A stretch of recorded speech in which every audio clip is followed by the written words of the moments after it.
recuerdo el nombre, pero yo creo que sí, ¿verdad? Podría ser.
Listo, buenas tardes. Buenas tardes con todos. Bienvenidos al segundo día del Congreso de Actualización Médica en la Atención Primaria en Salud a las puertas de una nueva realidad. Hoy, según la planificación, nos acompaña a esta hora la doctora Marta Unaucho Pilalumbo. La doctora Marta es doctora en medicina por la Escuela Latinoamericana de Medicina en Cuba. Es especialista en primer grado de neurología en la Universidad de Ciencias Médicas de La Habana, Cuba, fellowship en demencia en el Global Brain Health Institute de la Universidad de California, Estados Unidos. Doctora Marta, bienvenida, gracias por acompañarnos y le escuchamos. Buenas tardes, gracias Oscar por la invitación. En esta ocasión vamos a hablar de un tema de relevante importancia que es en neurología. Vamos a hablar de cefalea. Permítame compartir pantalla.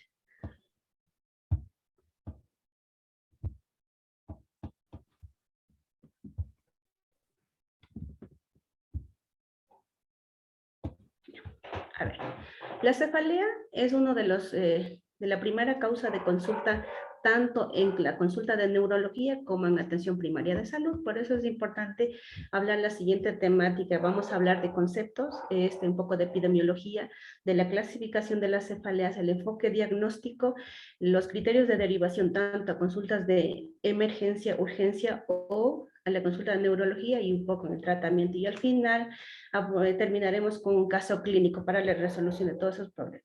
Primero, ¿qué es una cefalea? La cefalea o el término dolor de cabeza se designa como toda una sensación dolorosa localizada en la bóveda craneal. Como anteriormente manifesté, es la primera causa de consulta en neurología y en atención primaria de salud. Se dice que el 90% de las personas han sufrido en algún momento un episodio de dolor de cabeza intenso y de estos el 90% de los pacientes sufren cefaleas primarias, de las cuales la migraña y la cefalea tensional son las causas más frecuentes y el 5% de estos pacientes sufren una cefalea por abuso de analgésicos. ¿Ya? Vamos a ver. ¿Qué necesitamos saber en la clasificación? La clasificación es muy importante, ¿para qué? Para definir primero la etiología y el perfil temporal, por eso lo vamos a clasificar según la etiología y según el perfil temporal. Primero, a ver, la clasificación etiológica es muy importante. ¿Por qué? Porque nos permite saber ante qué tipo de dolor de cabeza nos enfrentamos. Ahí tenemos dos clasificaciones, cefaleas de tipo primaria y cefaleas de tipo secundaria. Las cefaleas de tipo primaria es cuando el dolor de cabeza es el síntoma principal. Ahí vamos a hablar cefaleas netamente migraña tensional, trigémina autonómica y cefalea por abuso de analgésicos, que más adelante abordaremos un poquito más. Y las cefaleas secundarias son las cefaleas donde el dolor de cabeza o cefalea es un síntoma más de la enfermedad. Aquí abordaremos la etiología traumática, una etiología vascular, etiología desmielinizante, tóxico-medicamentoso, tumoral, etcétera. ¿Ya? De ellos, ¿cuál es importante a nosotros como neurólogos? Es importante las cefaleas primarias. Ahora, de acuerdo al perfil temporal, en neurología, ¿qué es perfil temporal? Es la evolución desde el inicio de los síntomas hasta que acuda a la consulta de neurología o de atención primaria de salud.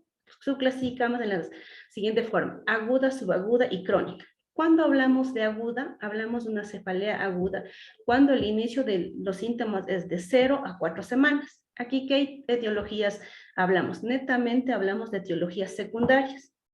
Por ejemplo, traumática, tumoral, vascular, etc. En cambio, la subaguda es cuando tenemos la evolución de 4 a 8 semanas y crónicas de más de 8 semanas. Ya. La etiología subaguda y crónica lo englobamos en las cefaleas primarias. Aquí vamos a detenernos un poquito en las cefaleas primarias. Las cefaleas primarias, como anteriormente dije, de relevancia son la migraña y la cefalea atencional. Son las cefaleas que ustedes van a ver con mayor frecuencia en las consultas de atención primaria de salud. A ver, vamos a ver de forma general las características y los criterios diagnósticos de migraña y la cefalea atencional. ¿Qué es la migraña? La migraña es una enfermedad crónica de etiología vascular, que como epidemiología tenemos que se da, el inicio es en la adolescencia hasta la adultez, de preferencia entre 20 a 40 años, es más frecuente en mujeres, con una relación de 3 a 1 que los varones.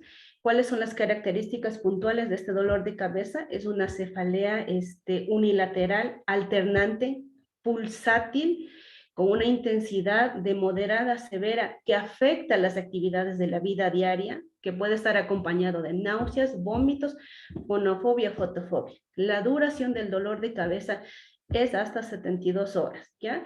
Y para diagnosticar la migraña debemos tener al menos 5 de estos episodios que cumplen estas características. En cambio, la cefalea atencional es una cefalea holocraneal de tipo opresivo, no tiene síntomas acompañantes, salvo que el paciente en ocasiones refiere mareo.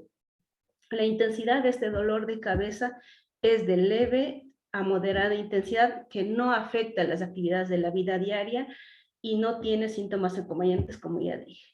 Y todos estos, los episodios para diagnosticar una cefalea tipo tensional deben ser al menos 15 episodios en menos de 15 días. Todos estos tipos de cefaleas primarias en los estudios complementarios tienen que estar negativos, o sea, no tienen ninguna afectación en la parte neurológica. Por lo tanto, el diagnóstico de este tipo de cefaleas es netamente clínico. Todos los tipos de cefalea primaria deben cumplir los criterios diagnósticos de la clasificación de la Sociedad Internacional de Cefaleas, ¿ya? De las cefaleas trigémino autonómicas, la más frecuente es la cefalea de Horton, pero son cefaleas que ustedes no van a ver. En cambio, las cefaleas por abuso de analgésicos también lo van a ver, pero no con mayor frecuencia como la migraña y la cefalea tensional. Vamos a ver. ¿Cómo hacemos la valoración inicial del seguimiento? El diagnóstico de una cefalea es muy importante. El diagnóstico de la cefalea es, sobre todo la cefalea primaria, es netamente clínico. Por eso es muy importante para nosotros realizar una buena anamnesis. ¿Qué preguntamos? ¿Qué es lo más relevante para nosotros? ¿Cómo abordamos al paciente con cefalea? Inicialmente necesitamos saber los antecedentes patológicos familiares. ¿Por qué es importante? Porque la migraña tiene un patrón genético. Por lo tanto, necesitamos saber si un familiar tiene migraña o sus variantes. Si un familiar tiene migraña, la probabilidad que nuestro paciente tenga migraña es alta. Tenemos un 50% de probabilidad que el paciente tenga migraña. Por eso es muy importante, porque hay y de esto, la migraña con aura y la migraña hemipléjica tiene mayor carga genética, ¿ya? A ver, ¿y cómo, cuál es la siguiente secuencia? Primero, valorar las características del dolor de cabeza. Normalmente nosotros conocemos la mnemotécnica Alicia Fredusa, donde tenemos todas las características del dolor de cabeza. Aquí, en la A, ¿qué es la A? Es la aparición. Aquí vemos netamente el perfil temporal. Desde el momento de aparición del dolor de cabeza, del primer episodio del dolor de cabeza, hasta el momento que acude a la consulta. Por eso nosotros en neurología lo clasificamos como agudo, subagudo y crónico, ¿ya? Por ejemplo, el dolor de cabeza de tipo migrañoso es de evolución crónica episódica. La cefalea tensional es crónica. Las trigémino autonómicas es crónica episódica.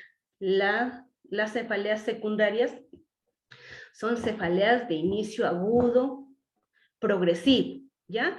En la localización es importante para diferenciar tipos de cefalea, perdón. La cefalea de tipo migrañoso es unilateral alternante. La cefalea de tipo tensional es holocraneal. La cefalea de tipo trigémino autonómica es unilateral periocular. En cambio, las cefaleas de tipo secundarias son cefaleas holocraneales o cefaleas, si son secundarias, por ejemplo, a una sinusitis, tenemos dolor a la palpación en los senos paranasales, por ejemplo, ¿ya?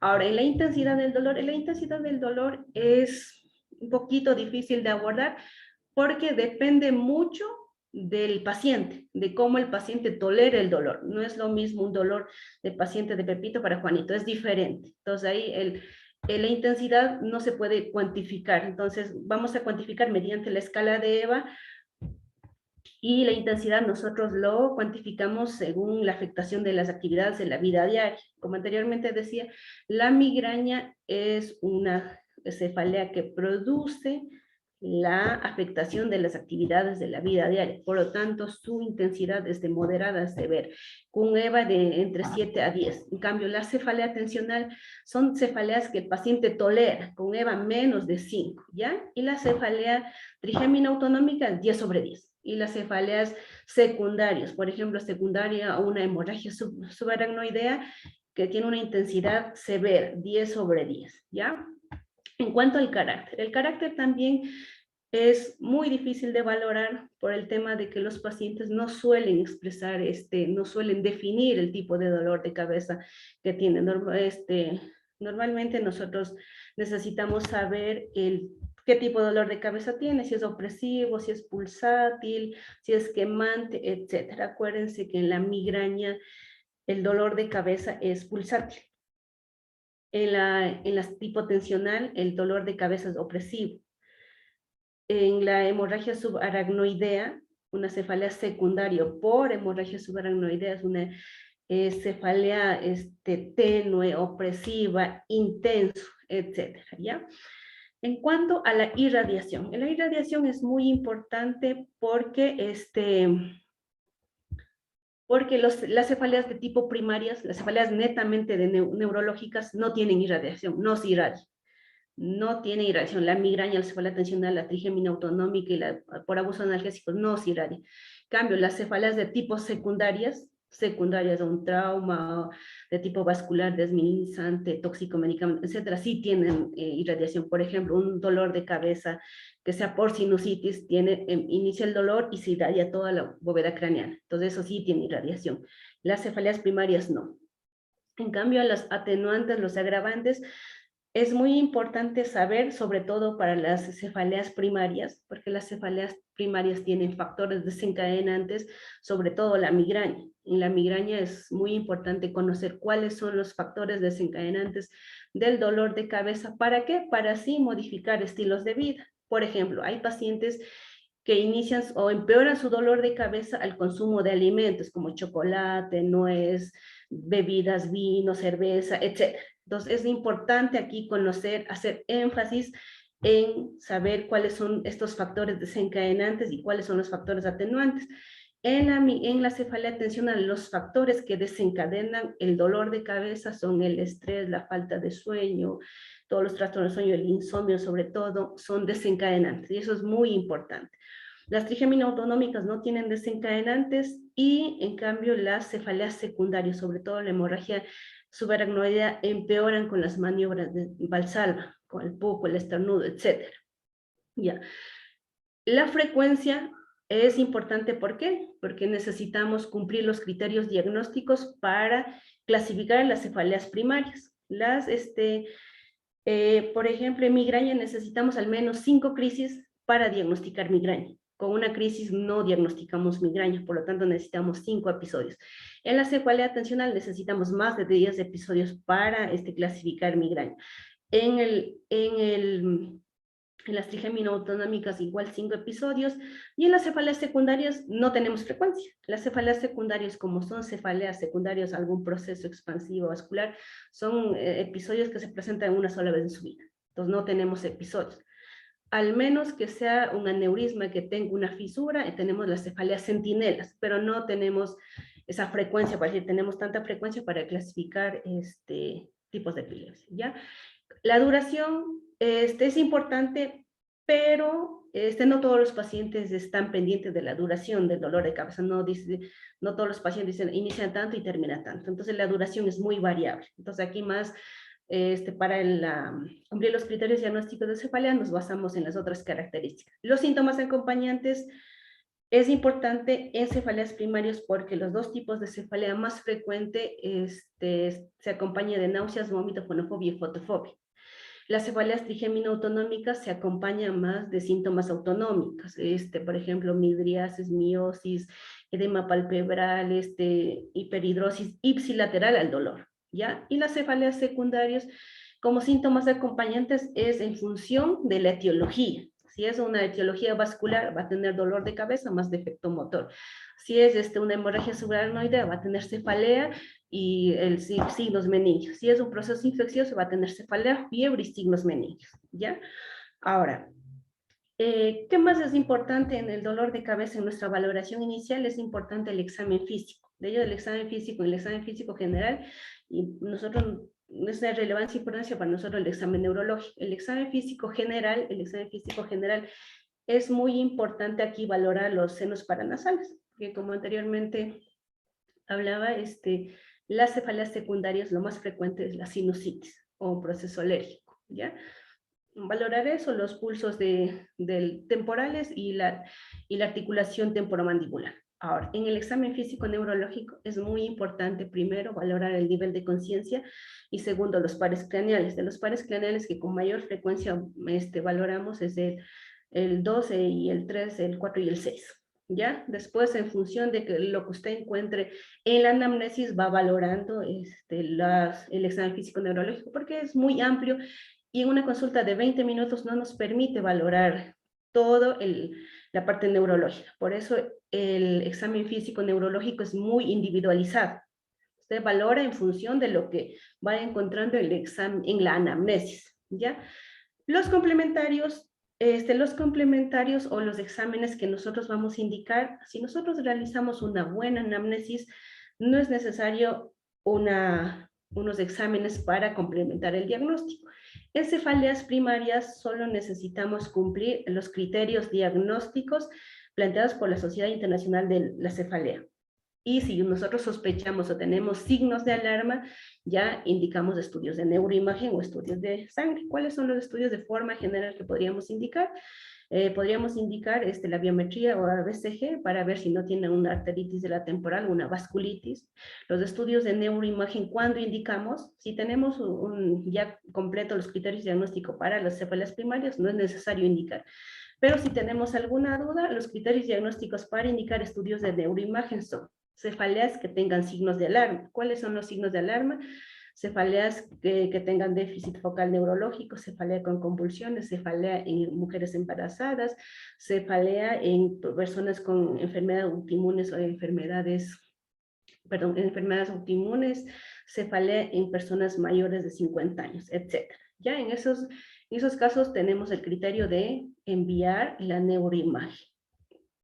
Y la neuroimagen, nuestro gol estándar es la tomografía. Si en la tomografía tenemos alguna alteración, pasamos al segundo escalón, que es la resonancia magnética o en función de lo que encontremos en la tomografía.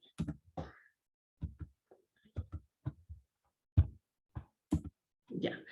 Ahora, vamos a ver cuáles son nuestros criterios de derivación. Los criterios de derivación, tenemos criterios de derivación a urgencia o emergencia y los criterios de derivación a la consulta de neurología. Los criterios de derivación a la emergencia son pacientes que cumplen cefalea con signos de alarma. Como anteriormente dije, y lo vuelvo a repetir porque eso es muy importante, cefalea con signos de focalidad neurológica. ¿Qué quiere decir? Cefalea con papiledema, cefalea con una hemiparesia, con una monoparesia, cefalea con convulsiones, cefalea con rigidez de nuca,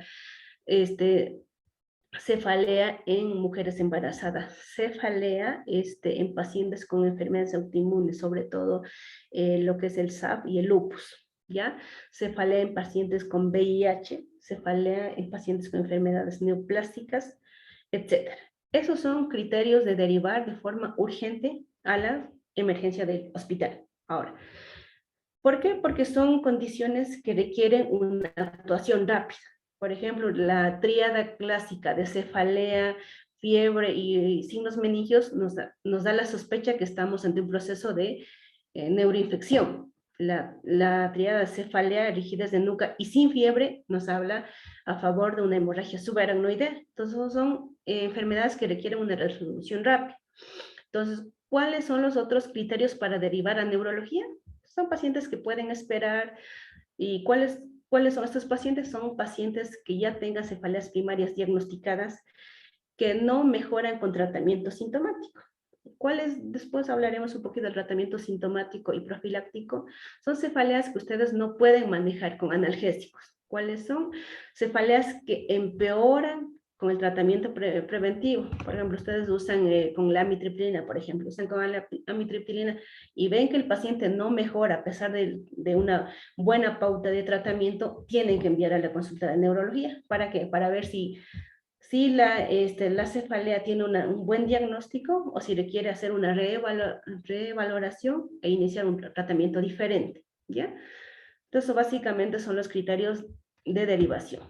Ahora, antes de pasar al caso clínico, vamos a abordar de forma muy general el tratamiento. El tratamiento en neurología, nosotros necesitamos dos tipos de tratamiento, el tratamiento sintomático y el tratamiento profiláctico.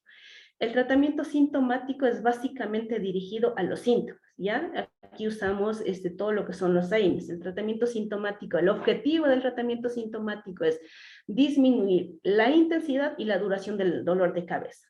Como su nombre lo indica, se usa netamente en los síntomas, ¿ya? Del dolor de cabeza y cuando los síntomas de dolor de cabeza sean de forma esporádica. Este tratamiento sintomático no se usa de forma continua, es de forma esporádica.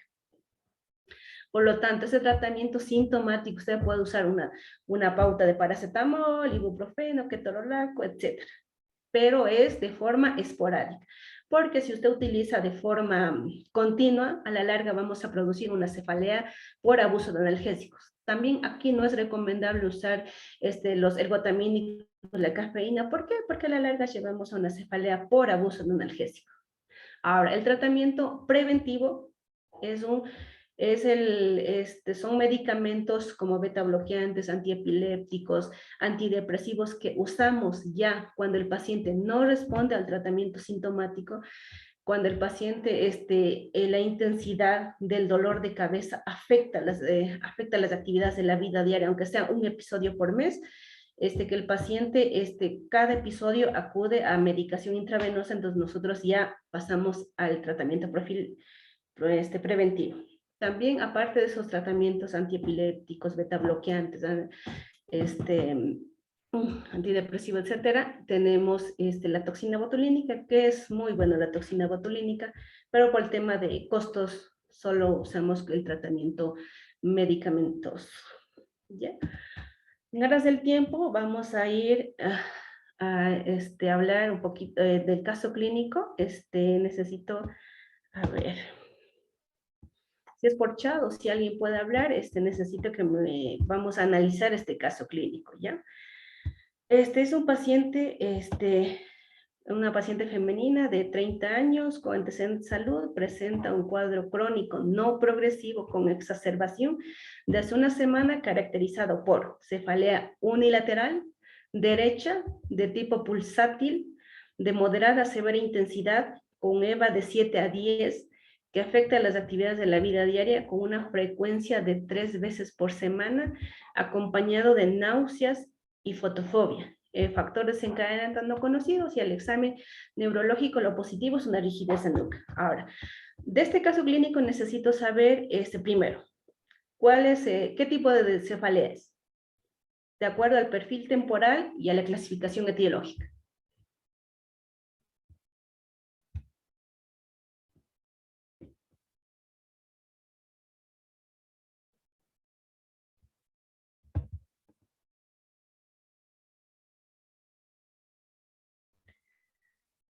¿Alguien me puede ayudar con la respuesta?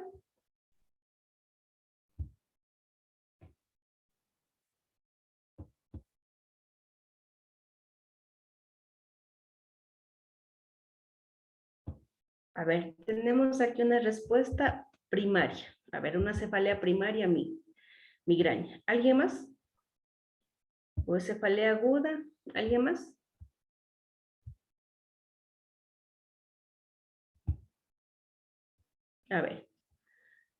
A ver, primero, tenemos, es una cefalea. ¿Alguien más? Bueno, este caso, es un poquito confuso, ¿verdad? Porque tiene, síntomas de migraña y tiene también, signos de alarma, ¿ya? Signos de alarma. Entonces, como podemos ver, esto es una cefalea aguda, según la clasificación por el perfil temporal y según la clasificación etiológica es una cefalea de tipo secundario. Aunque tiene características como el carácter, la intensidad, los síntomas acompañantes son criterios diagnósticos para migraña, pero no cumple. ¿Por qué? Porque tenemos acuérdense que habíamos hablado de que la unilateralidad de la migraña es alternante. Aquí tenemos la unilateralidad persistente, que es derecha, derecha, derecha. Cuando ya tenemos una unilateralidad persistente, estamos hablando de una cefalea aguda, que tenemos alguna lesión que esté provocando ese tipo de dolor de cabeza. Además, tenemos otra cosa que tiene rigidez de nuca. El paciente tiene rigidez de nuca. Un paciente con una cefalea primaria de migraña no tiene focalidad neurológica. El paciente con migraña va a cumplir los criterios diagnósticos. ¿Cuáles son los criterios diagnósticos? Voy a repetirlo nuevamente. Los criterios diagnósticos son al menos 5 episodios de cefalea, que la duración sea hasta 72 horas, que la cefalea cumpla los siguientes criterios diagnósticos, es unilateralidad alternante, que es pulsátil de la intensidad de moderada a severa, que afecte las actividades de la vida diaria, que al menos tenga uno de los siguientes síntomas acompañantes, que son náuseas, vómitos, fonofobia y fotofobia, y que al examen físico, tanto neurológico y el estudios complementarios, esté negativo. Este paciente no cumple estos criterios. ¿Por qué? Porque tiene la unilateralidad persistente y tiene unos signos meningios, ¿ya? Entonces es una cefalea aguda de tipo secundario. Veo que aquí me pusieron que es meningitis, no, ya. Puede ser una hemorragia subaracnoide, sí puede ser un HC. Acuérdense que habíamos hablado de las clásicas tríadas de neurología, cefalea, fiebre y rigidez de nuca, hablamos de un proceso infeccioso, sobre todo una neuroinfección. Cefalea, rigidez de nuca y afebril, hablamos de una hemorragia subaracnoidea. En este caso, sí, estamos hablando, podría ser una hemorragia subaracnoidea. ¿Qué les pudo haber confundido? Que dice crónico progresivo. Doctora Marta, perdón que le interrumpa. Uno de nuestros participantes quiere hacer una pregunta. Okay. Carlos, por favor, puedes activar tu micrófono. Yeah. No, ¿cómo está, Doc? Sí, eso quería mismo comentar, porque no tenía fiebre y había rigidez de la nuca y no cumplía los criterios. Para mí era una hemorragia subaracnoidea y tendría que realizarse un estudio de imagen que es una tomografía urgente. Eso quería comentar, pero ya. Correcto. Correcto, Carlos. Esas triadas tienen que tener muy presente porque es lo más frecuente que va a venir a emergencia o a su consulta, ¿ya? ¿Qué les pudo haber confundido? Que dice crónica progresiva. Porque aquí es muy importante preguntar al paciente, decir, ¿cuándo fue su primer episodio de dolor de cabeza y cuál es la diferencia de ese primer episodio con el episodio actual? Entonces eso nos ayuda a diferenciar si estamos ante el mismo episodio o si estamos ante episodios diferentes, ¿ya? Ahora vamos a hablar, la siguiente pregunta es, ¿cuáles son los, aunque ya hemos dicho, pero vamos a repetir, cuáles son los signos de alarma que ustedes ven en el paciente?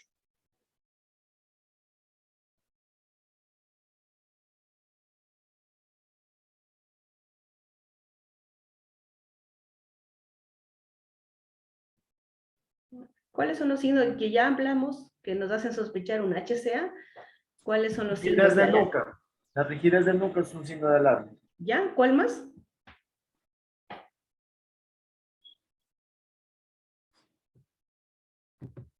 La fotofobia. Fotofobia. En el chat están poniendo también las náuseas y fotofobia, doctor. Perdón.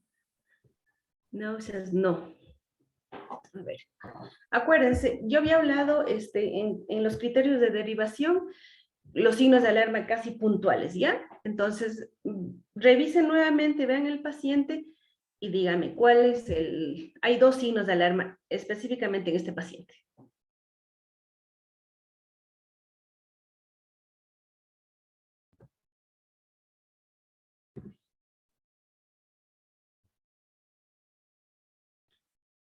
No es alteración visual, no es náusea, no es fotofobia. Que las náuseas y la fotofobia, ya, ahí tenemos. Tenemos la rigidez de nuca y la unilateralidad. Acuérdense que las cefaleas primarias, la unilateralidad es alternante. Que un día me duele el hemicranial derecho, después de unos días el izquierdo, el derecho izquierdo. Tiene esa unilateralidad alternante, las cefaleas primarias, sobre todo la migraña, ¿ya? En cambio, una cefalea secundaria tiene una unilateralidad persistente. Por eso siempre el paciente va a decir, no, me duele la derecha, o la izquierda, ¿ya? Y la rigidez de nuca es otro signo de alarma, ¿Me pueden decir cuáles son, bueno, no está en el paciente, pero cuáles son otros signos de alarma? Porque eso es muy importante que ustedes sepan. Los signos de alarma. ¿Cuáles son los otros signos de alarma que ustedes deben decir ya? En mi parece que es un defecto motor. ¿Qué más? Convulsiones, ya, perfecto. Doctora, ¿una afectación del segundo par craneal podría ser por una movilización de las estructuras medias?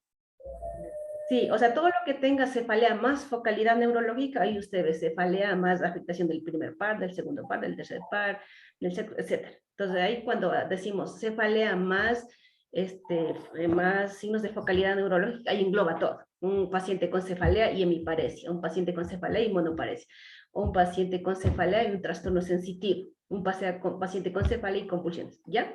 Ahí engloba todo, paciente con signos de focalidad neurológica, ¿ya?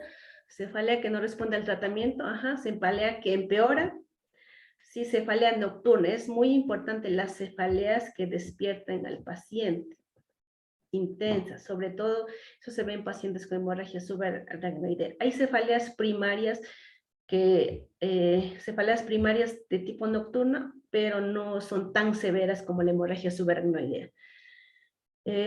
Podríamos cefalea más inestabilidad. Cefalea que empeora, claro, que empeora con la postura, más que con la postura sería cefaleas que empeoran con las maniobras de Valsalva, con todo estornudo, pupo, etcétera, con todas las maniobras de Valsalva, eso es muy importante. Sobre todo se ha visto este tipo, ¿por qué se produce esto? Porque hay un aumento de la presión de líquido cefalorraquídeo, ¿ya? ¿Qué más? Cefalea con otras enfermedades, acuérdense, cefaleas en mujeres embarazadas. Generalmente las cefaleas en mujeres embarazadas estamos hablando de trombosis venosas, cefaleas en hay las cefaleas, aquí están las cefaleas durante el ejercicio, hay una cefalea primaria asociada al ejercicio. Aparte de las 4 cefaleas primarias que les mencioné, hay varias subclasificaciones, la cefalea por ejercicio, la cefalea durante el acto sexual, etc. Entonces hay cefaleas primarias. Hay cuando uno considera que son signos de alarma, cuando las cefaleas tienen características distintas a los criterios diagnósticos que ellos poseen, que es un poquito más largo, que aquí no vamos a abordar eso, ¿ya? ¿Qué más estábamos hablando? Cefalea en mujeres embarazadas, cefalea en pacientes con enfermedades autoinmunes, sobre todo el SAP, el LES, que esos pacientes presentan una vasculitis del sistema nervioso central y por eso cefalea, ¿ya? ¿Qué más? Cefalea, ya, con todo su cambio postural, sí, ¿qué más? Cefalea en pacientes con tumores, cefalea en pacientes con VIH, cefalea con fiebre, perfecto. Ya, básicamente, eso sería de forma general los signos de alarmas que deben tener presente para la derivación, ya sea emergencia o ya sea la consulta de neurología. Ahora, la siguiente pregunta es, ¿cuál es la conducta ante este paciente? ¿Qué es la conducta? ¿Qué es lo primero que haría?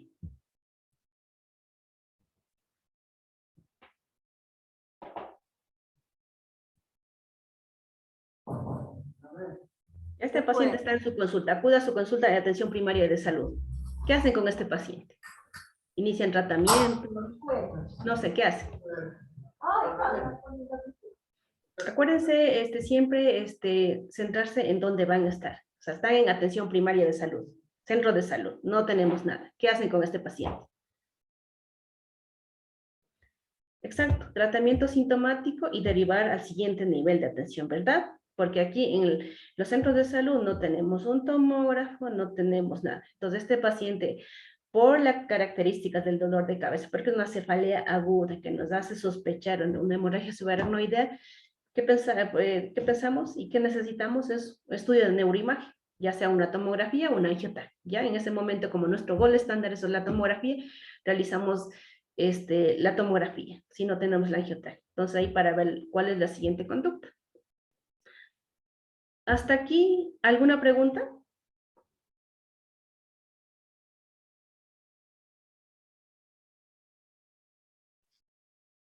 ¿Alguna pregunta en relación a cefalea?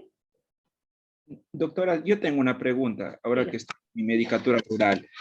Por ejemplo, si me llega una embarazada, supongamos de primer, segundo, tercer trimestre, el que sea, y es la primera vez que tiene una cefalea de gran intensidad, ¿con qué analgésicos tendría que manejarla y en cuánto tiempo tendría que hacer el seguimiento, sabiendo que tenemos atenciones de call center, visitas a pacientes en la parte rural?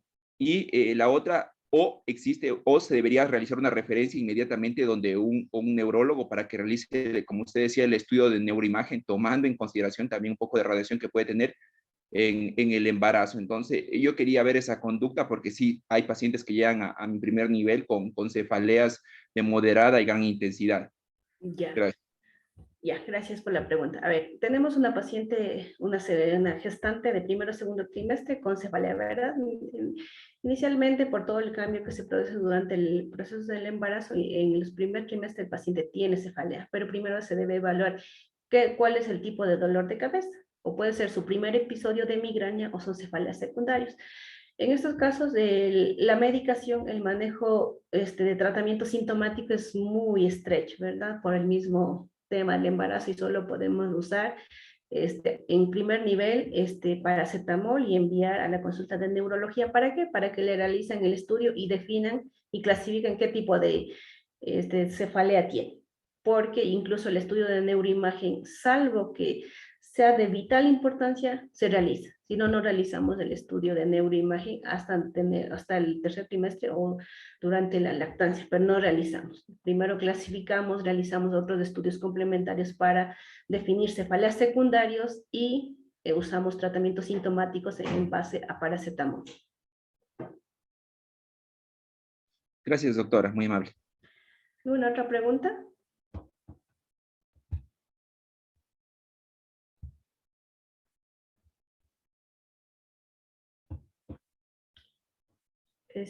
Yo creo que ya no tenemos más preguntas.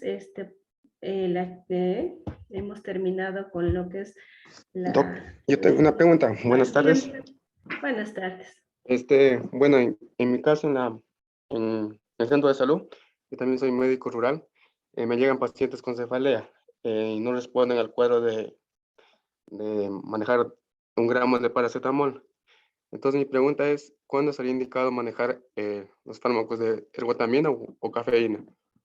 Ya, a ver, primero, como ya he repetido varias veces acá, el primer paso para nosotros utilizar el tipo de analgésicos, el tipo de medicación en cefalea es clasificar. Necesitamos clasificar si de las cefaleas primarias, de estas, ¿cuál es? Migraña tensional o trigemia autonómica o cefalea por abuso de analgésicos. Al clasificar, al realizar una clasificación adecuada, podemos usar los medicamentos de tratamiento preventivo. Por ejemplo, en cefaleas de tipo tensional, el paracetamol no le va a servir como tratamiento sintomático. Ahí de elección es el ibuprofeno, por ejemplo. En pacientes con migraña, puede usar el paracetamol, el naproxeno, el tramadol, etc. Después, cuando el paciente ya no, si el fármaco que está utilizando, ya sea paracetamol no tiene una respuesta adecuada y tiene que subir a la segunda línea del tratamiento. Y puede usar el analgésico combinado con los ergotamínicos. Ahora vemos una gran gama de medicamentos como el Migraflash, Migradorexina, etc. Entonces podemos usar esos medicamentos cuando falla la primera línea de tratamiento. Si vemos que el paciente no mejora con la segunda línea del tratamiento, con la combinación de analgésicos más ergotamínicos y más cafeína o que tiene los medicamentos, tiene que enviar a la consulta de neurología. ¿Por qué? Porque ya necesitamos el inicio del tratamiento preventivo a base de beta bloqueantes, antiepilépticos, antidepresivos, anticálcicos, etc. ¿Ya? Entonces esa es la indicación. Por eso siempre recalco, lo más importante aquí es clasificar el tipo de cefalea, ¿ya? Para definir cuál es el tipo de tratamiento, porque lo más común de esos dos tipos de cefalea, la cefalea tensional es la más frecuente. Por lo tanto, si damos paracetamol no vamos a tener ninguna respuesta, una respuesta nula. Y aquí de elección es el ibuprofeno. ¿Alguna otra pregunta para...?